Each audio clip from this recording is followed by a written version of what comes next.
우리 좌우분들과 우리 인사 한번 하겠습니다. 우리 진실만을 말합시다. 진실만을 말합시다. 진실만을 말합시다. 세상에는 거짓말이 많이 있습니다. 세상에 3대 거짓말이 있다고 그러죠. 처녀가 시집가기 싫다. 장사꾼이 손해보면서 장사한다. 그리고 노인이 빨리 죽고 싶다. 세상에 3대 거짓말이라고 합니다. 이런 거짓말은 우리가 애교로 우리가 봐줄 수 있죠. 엄살로도 받아줄 수 있고 애교로도 받아줄 수 있습니다. 거짓말은 무엇입니까? 거짓말이라고 하는 것은 말하는 사람이 자기가 말하는 것이 참이 아니고 거짓인 것을 알면서도 듣는 사람으로 하여금 그것이 참인 것으로 믿도록 하도록 만드는 것. 이것이 거짓말이죠. 우리가 말을 할 때 어떤 경우에는 말을 과장해서 하는 경우가 있고 어떤 경우에는 말을 할 때 부분만 말하고 부분은 우리가 숨기는 그런 때가 있단 말이에요. 보통 우리가 거짓말을 하는 이유는 자신의 어떤 비밀을 감추거나 또 어떤 자신의 좋은 평판을 계속해서 유지하기를 원하거나 아니면 자기의 어떤 감정을 감추거나 자기가 잘못한 일에 대한 처벌을 받기를 피할 때 우리가 거짓말을 하게 됩니다. 최근에 한국에서도 장관을 임명하기 위해서 청문회를 하는데 어떤 장관 후보가 자신이 투기를 했는가 안 했는가 그 질문이 나왔을 때 자신이 그 산 아파트에서 실제로 거주했다라고 이야기를 했는데 나중에 조사해 보니까 아닌 거예요. 몇 시간 만에 이거 말을 다시 뒤집었는데 결국은 이제 거짓말한 게 문제가 되어서 장관직을 이제 자진 사퇴를 하고 말았죠. 이 거짓말이라고 하는 것은 그 사람의 신용의 문제죠. 이 사람이 과연 진실한 사람인가? 이 사람을 우리가 믿을 수 있는 사람인가? 아니면 이 사람은 누군가 자기의 개인적인 이해관계를 위해서 이득을 위해서 다른 사람을 속이려고 하는 나쁜 사람인가? 그 사람의 말을 가지고 이 사람의 그 진실성을 우리가 판단하게 되는 것이죠. 남을 속이거나 남을 죽이려고 하는 거짓말, 그것은 근본적으로 악한 영의 역사입니다. 거짓말하는 사람, 성경에 보게 되면은 요한복음 8장 44절에 보게 되면은 이는 그가 거짓말쟁이요 거짓의 아비가 되었습니다. 누구를 향해서 말씀하는 것입니까? 마귀는 거짓말장이고 거짓의 아비다. 예수님은 그렇게 말씀을 하십니다. 그러니까 모든 거짓말의 배후에는 이 거짓의 아비인 마귀가 역사하는 것이다 라고 하는 것이죠. 사람이 거짓말하게 되면 우리가 믿을 수 없을 뿐만이 아니고 그 사람의 영을 우리가 의심을 해봐야 돼요. 이 사람이 왜 거짓말할까? 악한 영의 역사를 받고 있단 말이에요. 예수님은 말씀하시기를 요한복음 14장 6절에 내가 곧 길이요 진리요 생명이니 나로 말미암지 않고는 아버지께로 올 자가 없느니라. 예수님은 자신을 말씀하실 때 나는 곧 길이요 진리요 생명이다. 예수님이 진리다. 진리. 예수님은 참이다. 예수님에게는 거짓이 없다. 예수님은 진실만을 말한다. 그렇게 말씀을 하고 있습니다. 또 요한복음 14장 17절에 보게 되면 성령님은 누구신가? 그는 진리의 영이라. 한번 따라서 봅시다. 그는 진리의 영이라. 성령님은 우리로 하여금 진실을 말하도록 하시는 분이에요. 우리에게 거짓말을 하도록 우리에게 속삭이고 어떻게든 거짓말을 해서 위기를 모면하고 어떻게든 거짓말을 해서 남에게 해를 입히고 어떻게든 거짓말을 해서 남을 죽이려고 하는 이 마음은 누가 주는 겁니까? 악한 사탄 마귀가 주는 거란 말이에요. 마귀가. 사랑하는 성도 여러분, 우리가 이 영적인 싸움에서 오직 진실만을 말하며 믿음으로 승리하는 저와 여러분들이 다 될 수 있기를 주님의 이름으로 축원합니다. 오늘 본문 말씀에 보게 되면 헛맹세를 하지 말라. 주님은 그렇게 말씀하십니다. 헛맹세가 무엇입니까? 자기가 지키지 못할 거짓 맹세를 말하는 것이죠. 10계명 중에서 제9계명을 보게 되면 내 이웃에 대하여 거짓 증거하지 말라. 지금 마태복음 5장에서 예수님께서 살인에 대해서 또 간음에 대해서 지금 그 10계명의 부분들에 대해서 말씀하고 계시잖아요. 제9계명 내 이웃에 대하여 거짓 증거하지 말라. 출애굽기 20장에 보게 되면 제9계명으로 기록이 되어 있습니다. 거짓 증거한다는 것은 무엇입니까? 법정에 서서 다른 사람에게 해를 입히기 위해서, 다른 사람에게 손해를 입히기 위해서 거짓말로 증인이 되는, 거짓말을 하는 그것을 여기서 말씀하고 있는 것이죠. 재판정에서 거짓말을 하게 되면 어떻게 됩니까? 위증죄가 되죠. 만약에 그 거짓말에 탄로나게 되면 자기도 벌을 받는단 말이에요. 거짓말을 해서 다른 사람에게 불리한 증언했기 때문에 자기의 거짓말에 대해서 법적인 심판을 받게 되어 있는 것이죠. 우리가 재판정에 가서 맹세하고 선서하고 그때는 우리가 거짓말을 안 하겠지만, 왜? 벌을 받을까 두려우니까 거짓말을 안 하겠지만, 일반적인 생활 속에서는 쉽게 우리가 거짓말을 할 때가 많이 있습니다. 재판정이 아니어도 우리가 반드시 거짓말은 하지 말아야 될 줄 믿습니다. 하나님께서는 우리에게 이 입을 주셨고 또 이 언어의 능력을 주셨어요. 말이라고 하는 것을 주셨어요. 이것은 얼마나 참 대단한 능력입니까?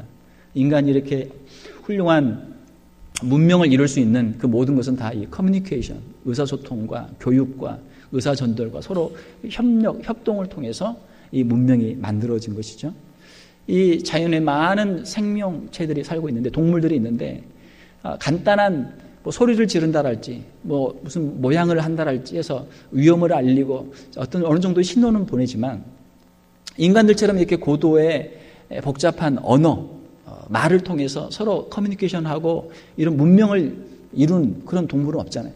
하나님께서 우리 인간을 창조하실 때 하나님의 형상으로 창조하셨는데, 그 하나님의 형상이라고 하는 것은 우리 인간만이 가지고 있는, 하나님을 본받아서 인간이 가지고 있는 독특한 능력들을 말씀합니다. 하나님의 그 창조의 능력, 새로운 것을 만들 수 있는 능력, 또 우리에게 정직한 마음, 진실한 마음, 또 언어를 소통할 수 있는 이런 능력들, 이 모든 것들이 다 하나님의 형상에 포함되는 것이죠. 자, 그런데 하나님이 우리에게 주신 이 귀한 은사를, 귀한 재능을 우리는 과연 하나님께 영광을 돌리며 진실만을 말하며 다른 사람에게 유익을 끼치는 그런 말을 하고 있는가? 아니면 우리는 아무 쓸데없는 말, 해도 되고 안 되는 말, 아무 소용없는 말, 아니면 해서는 안 되는 말, 거짓말, 다른 사람에게 해를 끼치는 말, 다른 사람을 욕하고 비난하고 정죄하고 다른 사람에게 상처 주고, 그 진실도 아닌데 내가 가지고 있는 오해인데 다른 사람에게 상처를 주고 다른 사람을 넘어뜨리고 다른 사람을 죽이는, 칼보다 더 날카로운 우리의 혀를 가지고 다른 사람을 죽이는 일에 혹시 우리의 이 언어가, 하나님이 주신 은사, 이 말이 오용되고는 있지 않는가, 남용되고는 있지 않는가, 우리가 한번 스스로 생각을 해봐야 될 줄 믿습니다. 우리 기독교에 또 다른 종교에도 그렇지만 천주교나 불교에도 있습니다. 그 수도하시는 분들 가운데 무건 수행을 하시는 분이 있어요. 무건 수행이 무엇입니까? 말을 안 하는 거예요. 침묵하는 거예요. 말을 하지 않으면서 내가 어떻게 살아야 될지, 어떻게 행동을 해야 될지, 이것을 이제 계속 생각하면서 수도를 하는 것이죠. 침묵의 훈련이 있습니다. 침묵 훈련의 유익을 몇 가지를 말씀을 드리면, 첫 번째로 침묵을 하게 되면 자기 주장을 하지 않게 됩니다. 말을 못하니까 자기 주장을 할 수 없단 말이에요. 우리의 가정이나 교회가 분쟁이 있고 분란이 있고 어려운 그 이유는 무엇입니까? 자기 주장을 하는 사람이 자기 고집을 내려놓지는 않는단 말이에요. 자기 주장을 끝까지 관철시키려고 하기 때문에 가정에 불화가 있고 교회가 어려울 때가 많아요. 그러면은 그 사람의 주장을 내려놓고 있으면 그 가정이 무너지는가? 교회가 무너지는가? No, 그렇지 않단 말이에요. 오히려 가정이 더 화목해지고 교회가 더 화목해진단 말이에요. 우리가 우리의 주장을 내려놓고 침묵을 통해서 자기 고집을 내려놓을 때 가정과 교회의 화목의 역사가 이루어진다라는 것입니다. 두 번째로 우리가 침묵을 하게 되면 우리가 불만을 그치게 된다라는 것입니다. 사람들은 입만 열면 입에서 불만, 다른 사람에 대해서 원망하는 그런 경향들이 많아요. 왜 그렇습니까? 우리의 마음속에 다른 사람에 대한 서운한 마음, 또 우리 자신의 죄악들, 우리 자신이 가지고 있는 악한 마음들이 있기 때문에 그 죄성 때문에 그 죄성이 우리 입을 통해서 계속해서 나오는 거예요. 밖으로.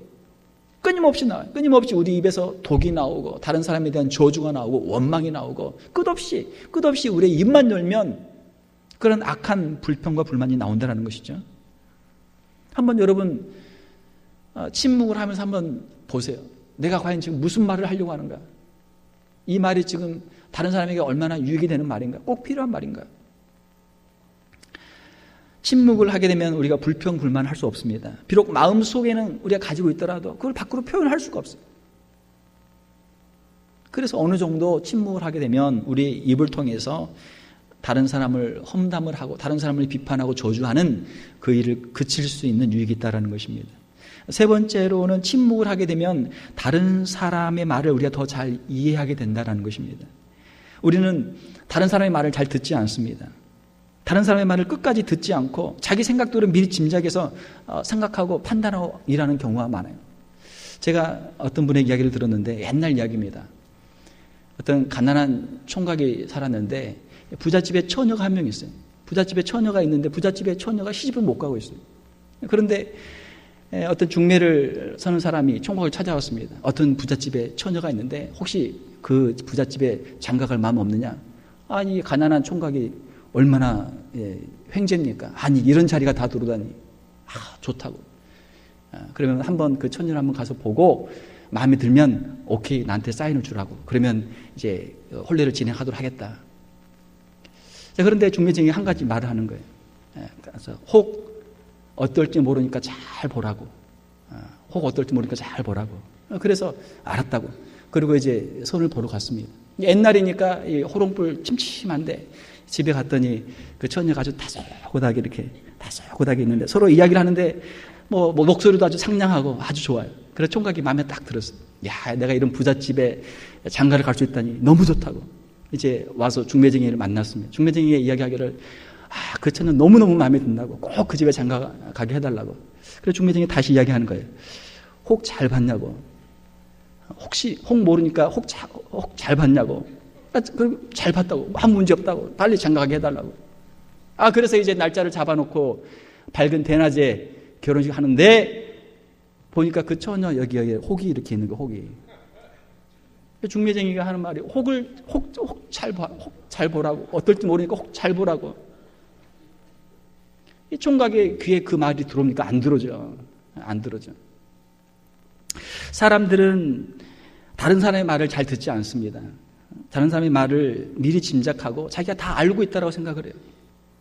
왜? 사람들은 자기 생각들이 많고 자기 할 말들이 많기 때문에 자기 말하기도 다 바쁜 세상에 누구 다른 사람의 말을 들으며 살 만한 여유가 없단 말이에요.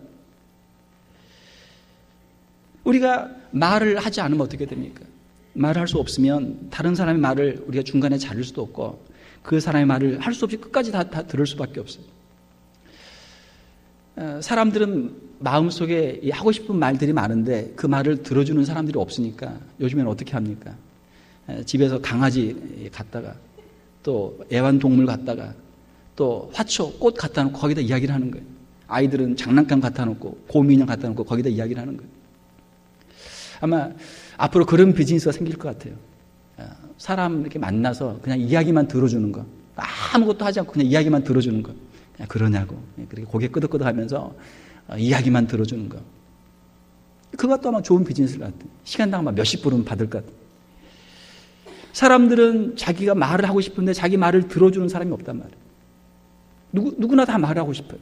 그러니까 침묵의 훈련은 우리가 하고 싶은 말들을 잠깐 내려놓고 다른 사람의 이야기를 들어보는 것입니다. 그러니까 우리 아이들의 이야기를 한번 우리가 들어봐요. 끝까지. 아이들이 원하는 게 무엇인지, 왜 그러는지. 우리가 물론 부모니까 다 안다고 생각할 수도 있지만 그걸 끝까지 한번 들어보는 거예요. 남편이 도대체 무엇을 원하는지, 아내가 도대체 무엇을 원하는지, 손님들이 무엇을 원하는지 끝까지 한번 들어보자는 거예요. 말을 끝까지 잘 들어준 사람을 우리가 뭐라고 불러요? 인격자라고 그래요. 인격자. 인격이 아주 훌륭한 사람들입니다. 그러니까 중간에 말을 툭 잘라가지고 그냥 말을 안 들어주잖아요. 말을. 자, 상대방의 입장과 말을 더 잘 이해할 수 있는 그런 유익이 있는 줄 믿습니다. 침묵의 유익은 또 무엇입니까? 그것은 침묵을 통해서 우리는 말보다는 행동을 더 많이 하는 사람이 되게 되는 유익이 있다는 것입니다. 사람들은 일반적으로 말은 많이 하고 행동은 적게 해요. 왜 그렇습니까? 행동은 어렵고 말은 쉽기 때문에 그래요. 말은 뭐 누가 못해요. 말로는 다 하죠. 행동하기는, 땀 흘리기는 힘들단 말이에요. 말은 뭡니까? 말은 주로 다른 사람에게 일을 시키는 거예요. 이거 저쪽으로 옮겨라. 이거 고쳐라. 이거 다시 해라. 말은 다른 하인을 부리는 거예요. 종을 부리는 거예요. 행동은 무엇입니까? 행동은 자기가 직접 자기 몸으로 손에 먼지 묻히고 자기 이마에 땀 흘리면서 자기가 움직여서 일하는 게 핵의 행동이에요. 그러니까 침묵을 함으로 인해서 우리는 다른 사람에게 일을 시키는 것보다 스스로 일하는 사람이 되는 유익이 있다라는 것입니다. 마지막으로 침묵은 우리에게 어떤 유익이 있습니까? 그것은 우리 인간에게 말이 얼마나 소중한 것인지를 깨닫게 되는 그런 유익이 있다라고 하는 것이죠. 말을 우리가 마음대로 할 때는 말이 얼마나 귀한가를 몰라요. 그러나 말을 우리가 잠깐 멈추고 침묵의 훈련을 하다 보면 정말 말이 귀하구나. 우리가 말을 꼭 해야 할 때가 있죠. 정말 해야 할 말들이 있잖아요. 그 말들을 하지 못하면 얼마나 답답해요. 그 말을 하지 못해서 다른 사람들에게 큰 손해가 있고 다른 사람들이 큰 어려움을 당하게 되면 얼마나 안타깝습니까? 이 말이 얼마나 소중한가를 우리가 깨닫게 되는 것이죠. 이 침묵 훈련을 통해서 우리는 우리 말할 수 있는 능력을 주신 하나님께 감사하고 또 우리에게 주신 이 말을 언어의 능력을 소중하게 사용하게 되는 줄로 믿습니다. 사랑하는 성도 여러분, 우리 말의 절제 훈련을 통해서 꼭 필요한 말, 남에게 유익을 주는 말, 하나님께 영광을 돌리는 진실한 말만 할 수 있는 성도들이 다 되시기를 주님의 이름으로 축원합니다. 두 번째로 33절에 보게 되면 맹세를 지키라. 주님이 맹세를 지키라. 구약 성경에 있는 말씀을 인용하고 계십니다. 전도서 5장 4절에 보게 되면 내가 하나님께 서원하였거든 갚기를 더디게 하지 말라. 맹세. 하나님께 하는 맹세가 있고 사람에게 하는 맹세가 있죠. 하나님께 하는 맹세를 우리가 서원이라고 그래요. 서원. 우리가 왜 서원을 합니까? 서원을 하는 이유는 너무나 힘들고 어려우니까, 하나님이 도와주시지 않으면 도저히 이 문제를 해결할 수 없으니까 하나님께 기도하는 거예요. 하나님께 기도하는 가운데 그 마음이 간절하고 또 간절하면 나도 모르게 자연스럽게 그 서원이 나오는 거예요. 하나님 이것만 해주세요. 이것만 해주시면 제가 하나님을 위해서 제가 또 어떤 다른 것을 해드리겠습니다. 그 마음속에 자연스럽게 서원이 나온단 말이에요. 성경에 보면은 서원을 한 사람들이 많죠. 창세기 28장에 보게 되면 야곱의 서원의 이야기가 있습니다. 야곱이 욕심이 많은 사람이었어요. 야곱이 그 형과 늘 경쟁 관계에 있다가 그 형을 속이고 또 아버지를 속이고 장자의 명분을 그가 뺏었어요. 장자의 명분을 그가 받아가지고 장자의 축복을 받았습니다. 이 사실을 나중에 에서가 알게 됐어요. 이 녀석 내가 가만 안 둔다. 평소부터 이 동생이 자꾸 형을 무시하더니 드디어 장자의 명분을 빼앗고 축복을 빼앗았구나. 내 너를 가만두지 않는다. 내 손에 걸리기만 해라. 에서가 이제 야곱을 죽이려고 하니까 야곱이 형을 피해서 도망을 갑니다. 아버지의 집을, 어머니의 집을 떠나본 적이 한 번도 없단 말이에요. 형을 피해서 일단 보따리 간단하게 싸가지고 나왔는데 가다 보니까 해가 저물었습니다. 그 어두운 밤에 하늘을 보면서 돌베개를 하고 잠을 자다가 신세가 너무 처량하잖아요. 내가 지금 앞으로 어떻게 할지, 내가 강도를 만날지, 내가 과연 먹고는 살지, 내가 다시 아버지의 집으로 다시 돌아오고 있을지, 마음에 여러 가지 근심 걱정이 많았습니다. 자다가 일어나서 기도합니다. 기도하는데 그 기도가 서원 기도가 됐어요. 창세기 28장에 보게 되면 야곱이 서원하여 이르되 하나님이 나와 함께 계셔서 내가 가는 이 길에서 나를 지키시고 먹을 떡과 입을 옷을 주시어 내가 평안히 아버지 집으로 돌아가게 하시오면, 이것이 조건이에요. 이것이 하나님께 드리는 기도예요. 하나님 제 생명을 지켜주시옵소서. 저에게 먹을 것을 주시옵소서. 저에게 입을 옷을 주시옵소서. 다시 평안히 아버지의 집으로 돌아가게 하여 주시옵소서. 그러면 야곱은 손해볼 곳 없죠? 손해볼 곳 없어요. 이렇게 해주시면 여호와께서 나의 하나님이 되실 것이요, 하나님께서 내가 기도하고 하나님이 그 기도를 들어주시면 하나님을 내가 인정하고 내가 하나님을 믿고 하나님을 섬기겠습니다. 내가 기둥으로 세운 이 돌이 하나님의 집이 될 것이요, 지금 여기서 제가 이 조그마한 이 베개로 단을 쌓고 지금 기도하고 있는데 내가 하나님께 예배하는 삶을 살겠습니다. 예배자의 삶을 살겠습니다. 하나님께서 내게 주신 모든 것에서 10분의 1을 내가 반드시 하나님께 드리겠나이다. 지금 야곱은 가진 것이 아무것도 없어요. 빈소년, 빈털터리. 하나님께서 저에게 재산을 주시면 하나님이 주신 것에서 10분의 1을 제가 하나님께 드리겠습니다. 야곱이 얼마나 계산이 빠른 사람입니까? 약삭 빠른 사람입니까? 하나님께 지금 딜을 하고 있는 거예요. 제가 지금 가진 돈이 아무것도 없습니다. 하나님 저 먹여주시고 입혀주시고 저 지켜주시고 보호해주시고 만약 저에게 100억을 주시면 만약 저에게 100만 불을 주시면 하나님께 제가 얼마죠? 10만 불 드리고 나머지 90만 불은 제가 갖겠습니다. 야곱의 딜이란 말이에요. 하나님께 하는 딜. 야곱 손해볼 것 있습니까? 없습니까? 없죠. 빈털터리가 하나님이 100만 불을 주신다는데 그 중에 10만 불 드리고 90만 불 가지면 90만 불 이득이잖아요. 야곱이 약삭빠르게 계산을 잘했어요. 야곱이 서원하며 기도했는데 하나님의 그 기도를 들어주셨어요. 그 기도를 들어주셨어요. 사무엘상 1장에 보게 되면 한나의 서원이 있습니다. 이 한나라고 하는 여인이 있었는데 남편하고 결혼했어요. 행복하게 잘 사는데 아이가 없어요. 아이를 낳지 못하니까 남편이 둘째 부인을 얻은 거예요. 분인나 둘째 부인을 얻었어요. 근데 이 둘째 부인은 아이를 쑥쑥 낳는 거야. 그래가지고 이 둘째 부인이 한나를 이제 멸시하는 거예요. 전에는 형님 하던 이제는 형님 소리도 없어지고 이제는 다짜고짜 내 자식, 내 아들, 우리 아들 걸었다, 우리 아들 말한다, 우리 아들 뛰는 거 봐라. 너는 아들도 없지, 자식도 없지. 구박이 얼마나 그냥 심한지. 구박이 너무너무 심한 거예요. 분인나의 괴롭힘을 받던 한나가 사무엘상 1장에 보게 되면 한나가 마음이 괴로워서 여호와께 기도하고 통곡하며 여러분 통곡해봤어요? 억울해서 통곡해봤어요? 여러분 아무 잘못이 없는데 다른 사람에게 억울하게 고난을 당할 때 여러분 통곡해봤어요? 한나가 여호와께 기도하는데 통곡하며 서원하여 이르되 주의 여종에게 아들을 주시면 내가 그의 평생에 그를 여호와께 드리고 삭도를 그의 머리에 대지 아니하겠나이다. 삭도를 머리에 대지 않는다라는 것은 머리를 깎지 않는다라는 것이고 이것은 구약에 보게 되면 세상과 구별된 나실인의 표시로 하나님께 온전히 헌신한 삶을 말씀하고 있어요. 제가 지금 아들이 없어서 이렇게 참 고생하고 있는데 저에게 아들을 주시면 하나님께 바치고 드리고 하나님 앞에서 구별된 삶을 살도록 그렇게 하나님께 드리겠습니다. 하나님께서는 한나의 기도를 들어주셨어요. 기도를 들어주시고 그에게 사무엘을 주셨습니다. 자, 사랑하는 성도 여러분, 한나가 기도하고 소원하고 수지가 맞았습니까? 안 맞았습니까? 맞았죠. 그냥 아들 하나 줘서 세상으로 그냥 먹고 사는 자기 앞가림하고 먹고 사는 아들만 하나 있어도 좋은데 이 아들은 어떤 아들이에요? 사무엘은 어떤 아들이에요? 하나님의 종으로, 하나님의 일꾼으로 이스라엘의 지도자가 되어서 하나님의 영광을 위해 사는 위대한 사사, 위대한 종이니까 얼마나 참 특권이에요.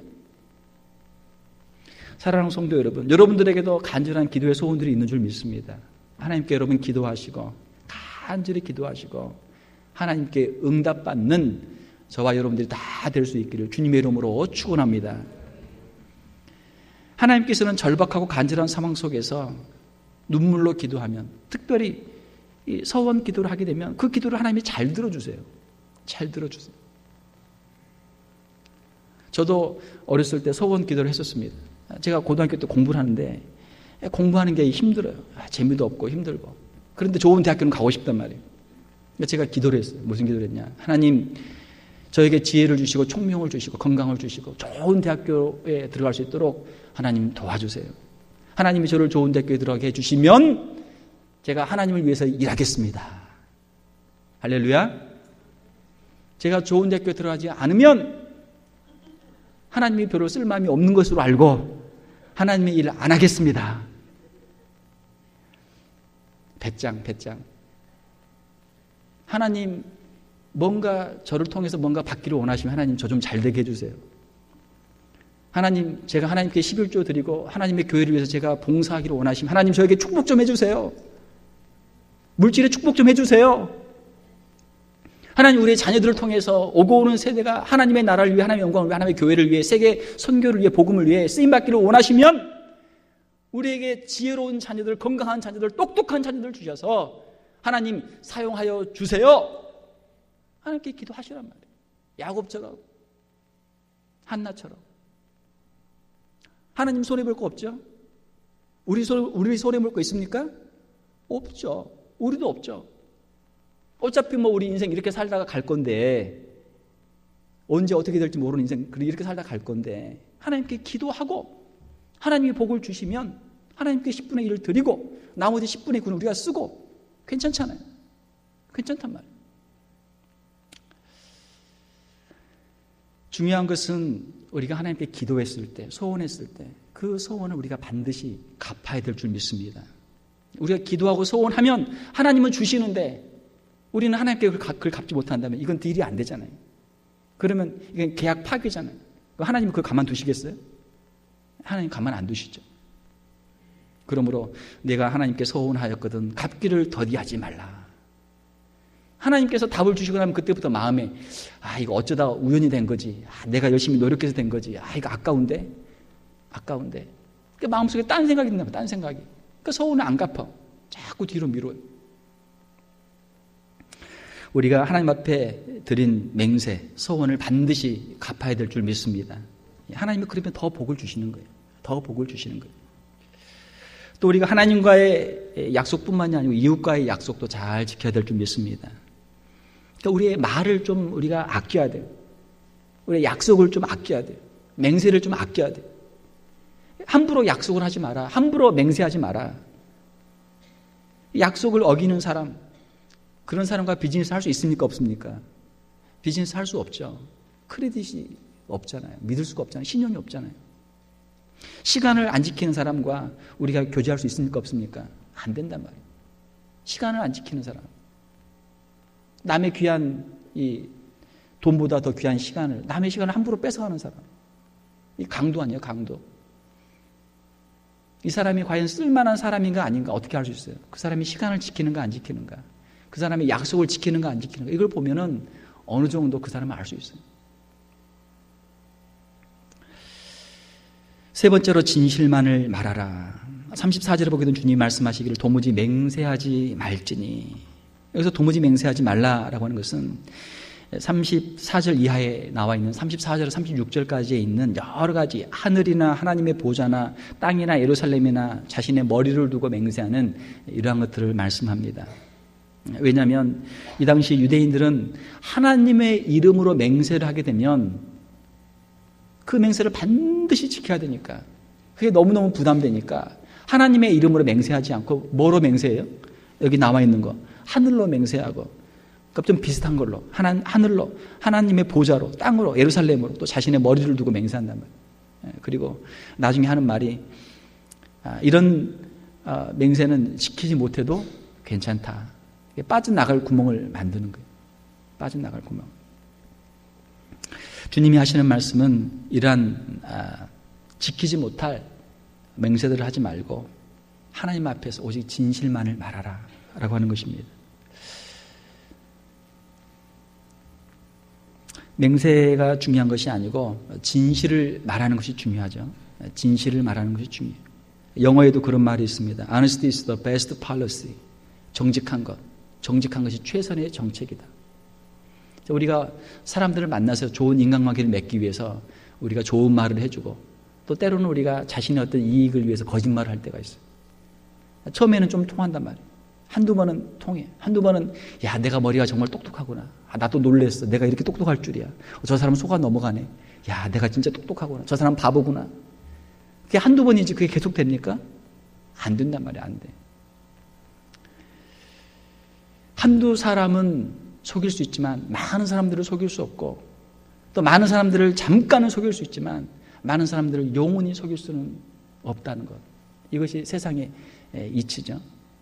혹시 우리가 이 땅에서 몇몇 사람들을 속이고 우리가 그것을 숨겼다고 할지라도 하나님 앞에 가면 하나님의 심판대 앞에서 우리의 말과 우리의 행동과 모든 것이 분명하게 드러나게 될 줄로 믿습니다. 이것이 우리의 신앙이에요. 예수 믿는 사람들의 특징은 무엇입니까? 하나님을 두려워하고 하나님 앞에서 정직한 삶을 사는 거예요. 이 사람은 예수 믿는 사람입니다. 그래요? 그러면 이 사람은 제가 채용하겠습니다. 왜? 이 사람은 믿을 수 있는 사람이니까. 예수님 믿는 사람이라면, 하나님 믿는 사람이라면 거짓말 안 할 것이고 남의 거 훔치지 않을 것이고 늘 정직한 열심히 일할 거니까 내가 이 사람 믿고 내가 이 사람을 채용하겠습니다. 이렇게 하면 얼마나 좋겠어요. 우리가 진실을 말할 수 있는 용기가 우리에게 필요한 줄 믿습니다. 특히 우리가 잘못했을 때 자기의 잘못을 고백하고 용서를 구하고 또 우리가 벌을 받아야 된다면 벌을 받을 수 있는 용기, 그 용기가 우리에게 필요한 줄로 믿습니다. 여러분, 벌을 받고 나면 어때요? 마음이 시원하잖아요. 마음이 시원하잖아요. 매 맞기 전에 뒤에서 매 맞아야 되는데 앞에서 막 친구들이 매 맞는데 막 비명소리 나고 막 얼마나 아플까 얼마나 아플까. 매 딱 맞고 나면 별거 아니네. 잘못했으면 벌을 받아야죠. 벌을 받아야죠. 사랑하는 성도 여러분, 죄를 숨기고 사는 것이 더 큰 고통인 줄 믿습니다. 하나님께 나와서 우리의 죄를 회개하고 또 잘못한 사람에게 가서 미안하다고 이야기하고 배상하고 잘못한 거 다 갚아주고 서로가 화목하면 얼마나 좋아요. 주님은 말씀하시기를 37절에 오직 너희 말은 옳다 옳다 아니라 아니라 하라. 옳은 것은 옳다, 아닌 것은 아니라. 얼마나 단순해요. 내가 본 것은 본 그대로, 내가 들은 것은 들은 그대로 말하면 머리가 복잡할 게 없어요. 머리 복잡할 게 없어요. 정직한 사람은 마음에 평안이 있어요. 정직한 사람들에게 주시는 하나님의 축복입니다. 말씀을 맺겠습니다. 사랑하는 성도 여러분, 예수님은 진리이십니다. 우리 성령님은 진리의 영이십니다. 악한 사탄 마귀는 거짓의 영이에요. 거짓의 아비예요. 모든 거짓말의 시작은 악한 사탄 마귀에게 시작되는 거예요. 이것은 우리의 영적인 싸움입니다. 우리가 재판정에서 당연히 우리가 진실을 말해야 되지만 재판정에서 뿐만이 아니고 일상생활에서도 우리가 늘 진실을 말하고 정직을 말하고 다른 사람들에게 선이 되는 말, 유익이 되는 말, 다른 사람들에게 덕을 베풀 수 있는 말만 할 수 있는 저와 여러분들 다 될 수 있기를 주님의 이름으로 축원합니다.